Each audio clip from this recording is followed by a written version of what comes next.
here in America, if you drop the name Putin to the average person, and let's just say David goes on the streets, there's a man on the street in New York, or he does in Miami. If you ask 100 people who's Putin, they're going to say what? Dictator, he's this, he's that, he's a murderer. He's going to say all this stuff about him, right?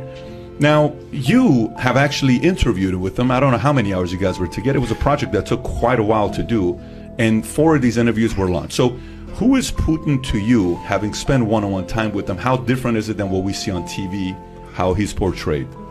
You probably don't want to hear it, but he's a son of Russia in the sense that he has Russian interests are foremost in his mind, as would any leader in any country, whether it's the Philippines or Taiwan or this or that. I mean, cares about his country and he serves it. That's the way and that's why he's there, because people feel that he's there. And they talk about he's a tyrant, but he wouldn't stay in office in Russia, the Russia that I know, and many people would agree with this, that if he was a monster, which is pictured in the West, he'd be out of office because it wouldn't work. They have this indirect democracy, so to speak. The people are not happy, things are bad, the guy is out. And that's what happened to a few leaders. So on that point, I went at it without preconceptions, like we talked about earlier. I'd heard all the stories, and of course I spoke to people who told me other things. Among them was Stephen Cohn, who I became very friendly with. Cohn was, I think, the leading Sovietologist in our country. He studied Russia.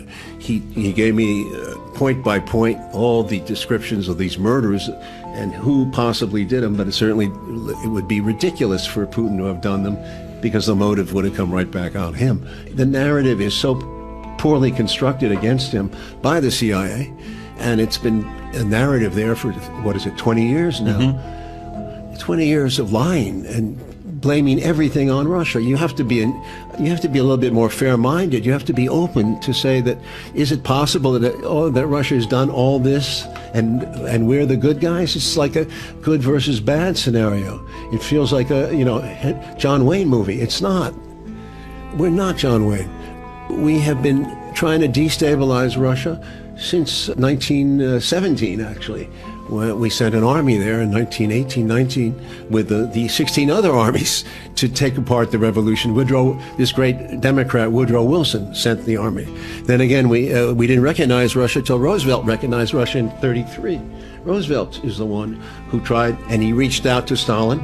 He met with him and he liked him. And he said, Uncle Joe, they had fun together, they laughed. They met in Iran. They got along. And Roosevelt had a plan, if he had lived after April 45, to bring Russia into this grand alliance that he wanted. He saw UN, grand alliance. It was a very strong, good picture of the world. England would be US, China, Russia. It was a tragedy. He died in April because Truman came in and he reversed the policy with the Russia right away. Right away. They had a horrible meeting. Stalin felt that this was the opening was over, and of course Stalin is not. I'm not saying he was a tyrant. That was a tyrant, and he was a murderer, and he killed people. But that doesn't change the effort that Russia made in World War II and the sacrifice they made and how they helped us too. So you have to balance the good and the bad.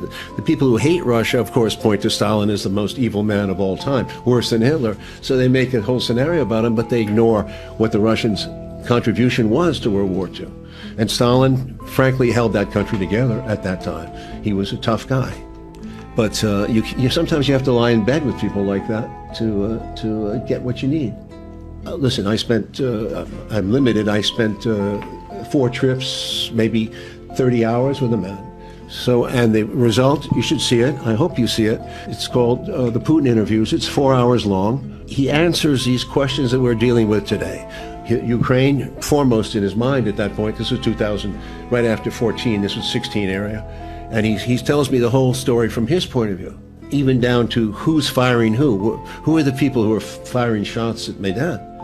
It's not pro-Russian forces, because they're firing from buildings occupied by the protesters. It's people who are snipers who are firing at the crowd, killing both policemen and protesters. That's the whole point.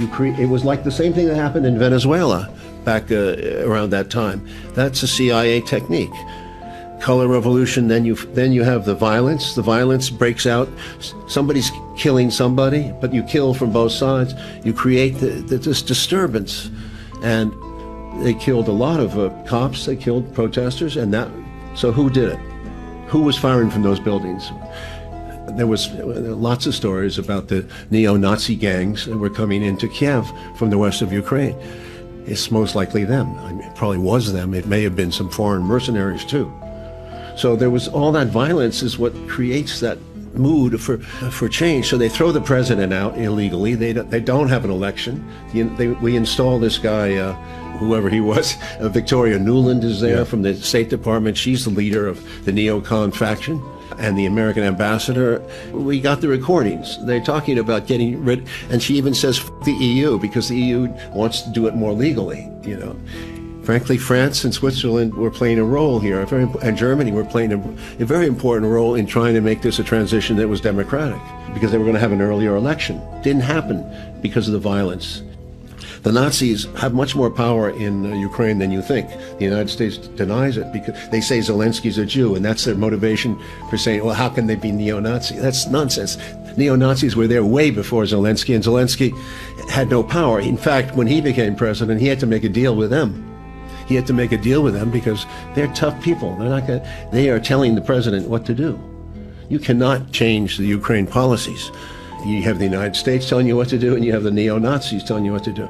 And it's disgusting that the United States it doesn't mention them, doesn't talk about them, but basically condones what the neo-Nazis are doing in Ukraine. That's what's sick, really sick. So when you talk about all that, Putin is talking about that. He talks about Ukraine, and he talks a lot about NATO. This was back then. For him, it's you're putting my back against the wall. You're pushing me. You're strangling me. We're surrounding them. We made the Baltics very aggressive towards them. Sweden, Finland, Poland we put anti-ballistic missiles in Poland. That's horrible. And Romania. And these missiles can be adapted to an offensive weaponry. And in 5 minutes could be in Moscow. You see, from their point of view, they feel the squeeze. You put his back up against the wall, what are you doing? You're going to create a state either where he's going to go to war and he's going to fight back, and he's got the nuclear weapons to do so. They're crude weapons, but they're very big, strong weapons, hypersonic missiles.